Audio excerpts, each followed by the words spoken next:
Talirapsi sügisesel kasvu reguleerimisel on mitu olulist eesmärki, sest just sügisene taimeareng määrab edukuse ja saagipotentsiaali. Kasvu reguleerimise otsus põhineb just taime arengustaadiumis. Talirapsi kasvu reguleerimisel pidurdatakse taime juurekaela väljaveinimist, soodustatakse juure arengut ja taime talvekindlust. Kasvu reguleerimisel on temperatuur +8 kuni +15 kraadi. Aktiivne taimede kasv öökülmaga ärareguleerimist kindlasti planeeri. Üks levinumaid valikuid on Juventus. See on 2 ühes toode, kasvuregulaator ja fungitsiid on koos ühes toodes. Talirapsile sobib toode suurepäraselt, sest ühtlasi ta parandab ka talvekindlust. Sügisel soovitan annust 0,5 kuni 0,8 liitrit hektarile. Kui taimed on 4 kuni 6 pärislehes. Kui taimek on tõesti tugev, siis tasub vaadata Caarixi poole. See on üks võimsamad rapsi kasvuregulaatoreid. Töötab hästi alates 3 lehefaasist. Sügisel soovitan kulunormi 0,7 kuni 1,4 liitrit hektarile sõltuvalt taimekust. Kui tahad lüüa 2 kärbest ühe hoobiga, reguleerida ja tõrjuda famoosi,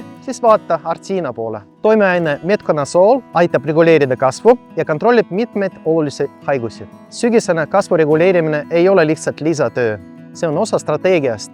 Õigel ajal pidur tähendab tugevamat taime, paremat talvitumist ja lõpuks ka paremat saaki. Kui sul on kahtlust, et kas su raps vajab pidurit, võta ühendust liinase müügiesindajaga. Vaatame koos põllu üle ja leiame õiget lahenduse.